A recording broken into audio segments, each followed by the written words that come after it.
I'm getting the word that my guest today has a special gift. He can talk to the spirit world. You may have seen his TV debut a few years back, entertaining the audience at Brian Potter's Phoenix Club in Peter Kay's Phoenix Nights.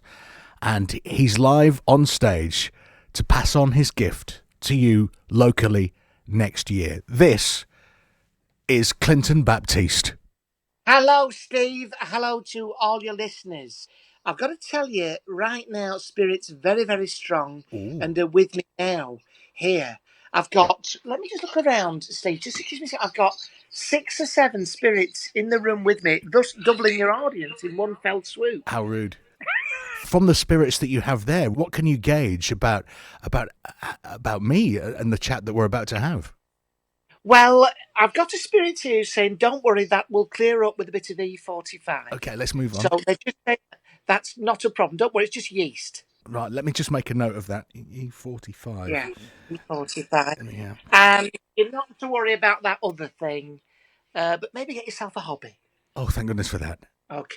I'm really pleased that you're coming to this area. It's going to be a while away yet, but Clinton, I'm sure that people can't wait to see you as the Paranormalist Returns, Chesterfield, on the 29th of February. So you're coming to Chesterfield on the extra day that we've got next year. There's something extra spooky about that, I like to think. I will be delighted to... Where was it again? Chesterfield. Yeah, I've always wanted to play should know that, yeah. Hold on. Yeah, Chesterfield. Yeah, I've always wanted to play there at Chesterfield, and I cannot wait because I'm going to be doing all sorts of readings. I'll be telling people about the futures, about the pasts. I will be contacting various celebrities through the from beyond the celestial realm, and generally, I think it will be quite a hair-raising evening. And I'm very sure the people of Chesterfield, will want to enjoy. My gifts, and they are gifts, Steve. They very much are gifts. How easy is it for you to convince a celebrity to be able to talk to you from the other side, Clinton? Well, it's some of them, I'm not naming any names, probably went to the grave wanting to do more. And, they're very fragile egos even now. So they'll do anything to come on and join in my tap for an hour. Anything to just get a little bit more, publicity, Steve. So people who'll come along in the audience will hear you sort of drift away and be able... Hear me, they'll see me. They'll see me drift away. But as long as they don't, that's all I'm worried about. But they'll hear your conversations with across from the other side. And of course, you'll be able to work out the spirits that the audience have brought into the auditorium with them. Oh, very much so.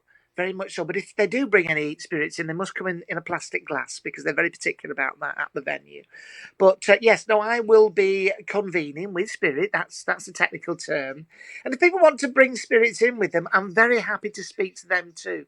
It's multifaceted what I can do. All sorts of things: clairvoyant, medium, psychic.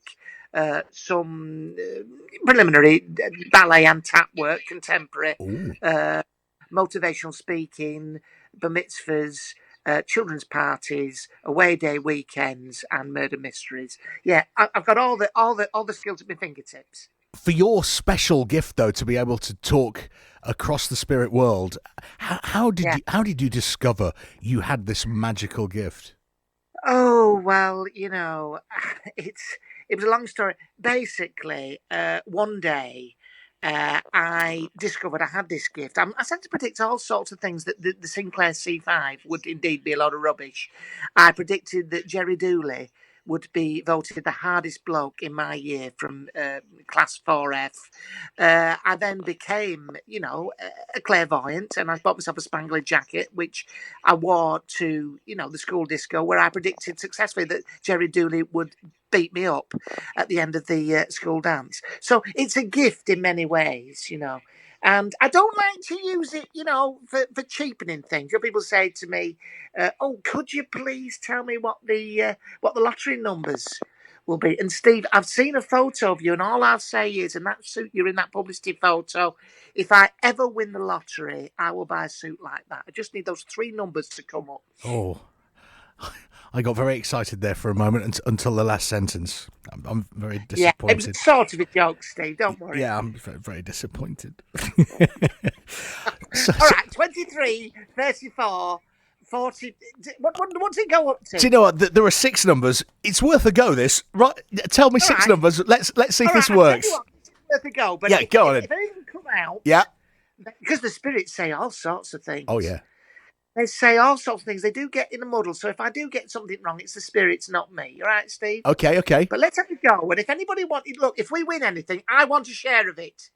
Oh, we'll let you know. Wink, wink. All right, 6. Yeah. 6. Right, 6. Yeah. Not 2 6s, just 1 6. 6. 6. 17. 17. 17. 18. That's a cunning one. 18. Oh, yeah. 32. 37. Yeah. That's 5. 41. 41. 41. Now, if any of them come up, I mean, I'm not promising anything, but I have got. Well, let's just say I've got Huey Green. What he knows about it, I don't know, but he's just whispered me those numbers in my ear. Huey's nothing's actually to do with the lottery, I might add, but I think it was Huey Green. It might be someone else. He was just passing in the ether and gave you those numbers. Well, he's just going out. I think they've got there's a tombola on up there, and he was just passing by, and he's just whispered those ones to me. But he might have been just trying to get rid of me. Finally, while you're here, and with not long to go now until Derby County's first game, Clinton, do you have the power to predict how they'll get on under the new manager, Philippe Cocu, this season? What's his name? Philippe Cocu. All right, none taken. Listen, I love Derby County, and if I have to see that, who's that bearded defender? Season after season after season, I see his miserable face where he's somehow messed it up for them. So I'm absolutely, you know the one I mean, that central defender. Richard Keogh. That's it, Richard Keogh. Season in, season out. At the end of the season, I have to watch him sat on the floor bemoaning his luck. If it's handing the ball to Bobby Zamora or someone else, it always seems to be him, poor thing. Anyway, so I'm glad that hopefully will get in the team. All I'm saying is, you're not going to believe this, I've got Alan Ball here. Oh, yeah. And Alan Ball is saying that Derby County are in for a fantastic season. And Alan Ball is telling me you're in for a cracking season.